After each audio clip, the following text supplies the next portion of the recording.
Hey, it's Dan. Welcome back. You're watching iAllegedly, and we are back in Newport Beach, California, at a place called Lido Isle, and I'm in what they call Lido Park right now, which is right by the boats behind me. Kind of a nice area. We're going to cover some of the national news. We're going to cover the economy and everything that's going on. Please, before I get into it, please take a second to hit the like button, the subscribe button, share this with all your friends and colleagues. And it's a beautiful day. It's kind of overcast out here,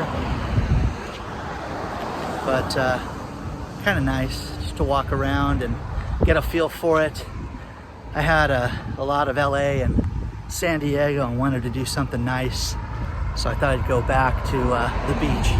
Okay, let's check it out.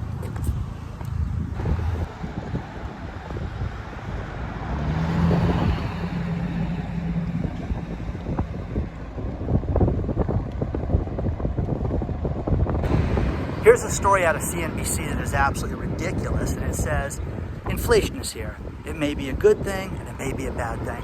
Well, let me tell you why it's a bad thing. Here's the good thing. If you are someone with a ton of money in the bank, and you are trying to save money, interest rates will go up, and you will get paid more money having it sit in a bank. Now, if you trust banks right now, after how they've handled the last year, and with the closures and not being able to use certain ATMs, and all the stories, again, read the comments in the videos below. If you saw people that couldn't get to ATMs, you follow Jeremiah Babe's channel, and banks were closed, and I've, taken friends and people to different banks, and they've been closed willy-nilly, no reason. If you feel comfortable with a bank, enjoy. You're gonna do well because interest rates are gonna go up.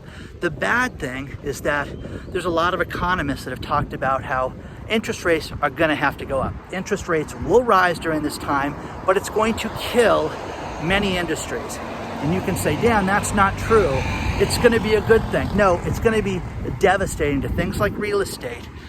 It is anticipated that if interest rates go up 0.5%, it could destroy the real estate market. Now, where do you get this information from, Dan? Well, people will have to pay more for the mortgages.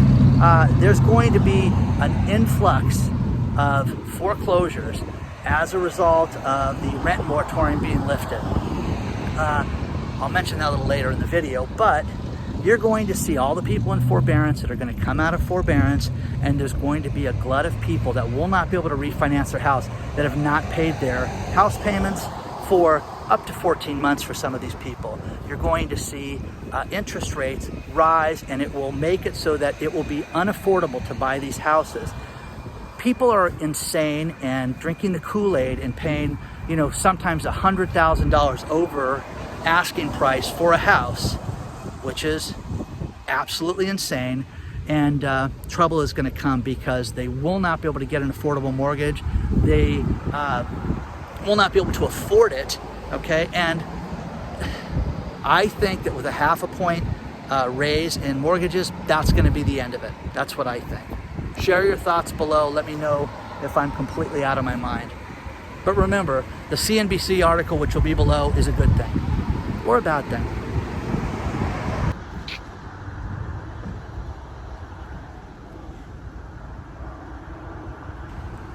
The story that just won't go away is AMC stock.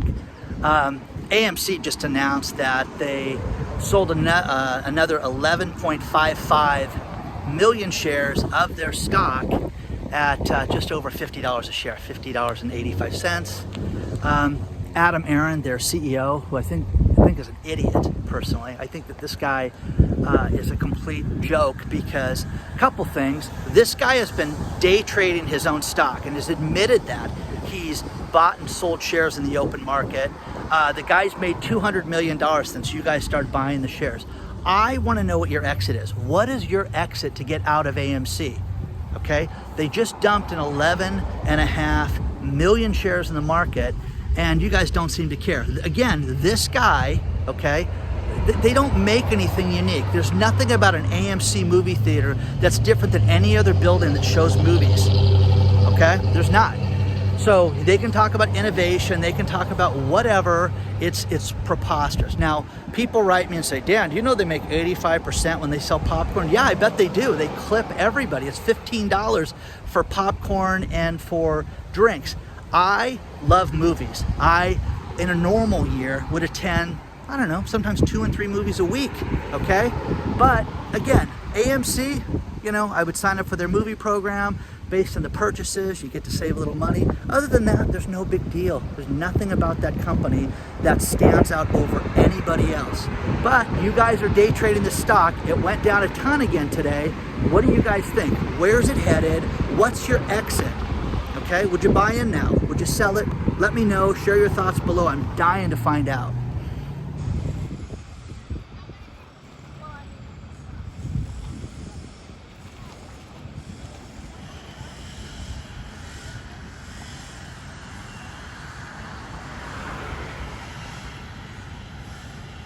He got it.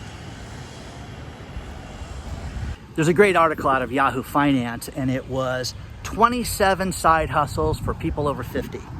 And I won't bore you with the details of it. The link will be below in the video. But it doesn't matter what your age is. Now is the best time to get a side gig and a side hustle, better than it's ever been, okay? When you look at history and you look at things like the Depression, there were so many millionaires made during that time by doing different, innovative things. This economy will be no different. You will see people make money, and you've got to try something completely different, okay? I myself, I'm great at getting leads.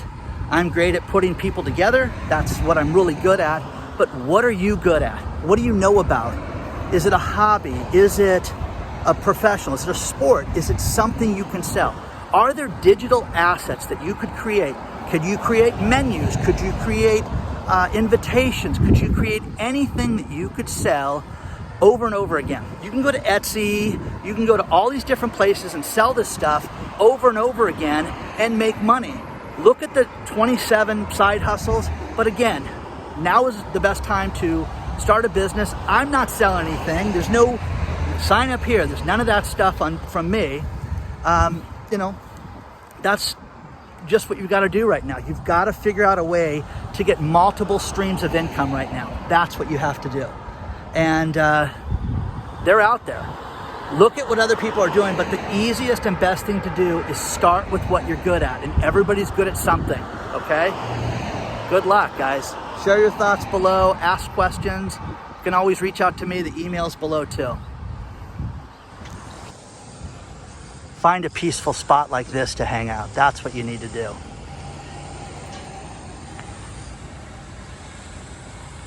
The U.S. Mint has just issued a statement where it's going to issue clarification on the coin shortage. And what they're trying to say is that the Morgan dollars that were supposed to be delivered this summer, they are not going to take pre-orders for anymore because of the demand. They don't have the online capabilities to take orders, and they will not take orders for it right now, and they're going to delay it. And they're just saying that there's a supply problem, there's a problem with online ordering. But again, guys, if you want to buy silver, now is the time to buy silver, okay?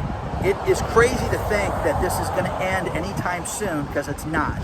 There's a demand for junk silver, which is the coins, the pre-64, 1964 coins, dimes, quarters, whatever, the half dollars. There's a huge demand for that. If you have an opportunity to get a hold of any silver and hold it, I would do that right now, because this is a sign that the price is only going to go up when the demand is skyrocketing like this.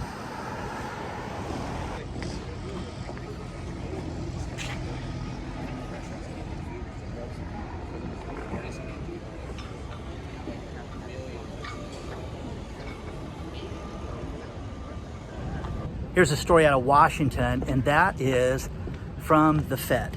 The Fed has announced that they will no longer be buying assets, corporate assets that is, because the economy is doing so well, and they're going to, quote, wind down their program. There's no need for shock and awe anymore because the economy is doing great. So, you guys, the plunge protection team, them buying all these bonds and corporate debt, everything the Fed did, they said that they're going to wind this program down and that it's over with. So if you guys don't think that this is the end, this is the end. This is the end right before the crash. And the story will be included below, but take a look at it because they quoted different economists and different experts and different idiots that say this is no longer needed. It's not time for shock and awe. It's time to move forward. Yeah, well, I personally think that they never should have done this in the first place and just let it fall, but we're going to experience that, so get ready.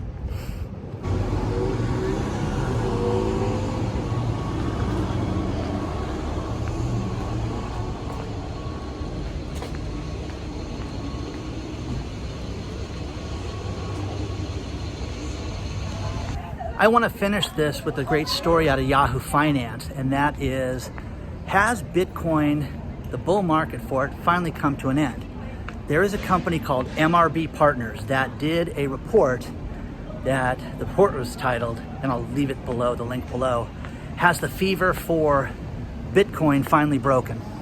And the funny thing about that is that they're talking about the tailwinds of investment that's hitting this thing head on, has ended, and you don't have all the speculation, all the wild ride that you had not too long ago.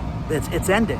So has it ended? Has the excitement for Bitcoin ended to where it's over with?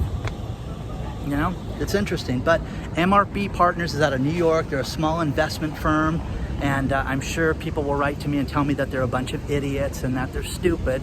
But the report's there, and it's pretty fascinating to read. I won't bore you with it, any more details of it, but take a look at that. Also, please don't forget to like the video, hit the subscribe button, share it with all your friends, colleagues, family members, and everybody you'd like, okay? Hope you guys are well, and I will see you guys very soon, okay? Emails below. You can sign up for Patreon if you want to get a hold of me. Good luck. Onward and upward, guys.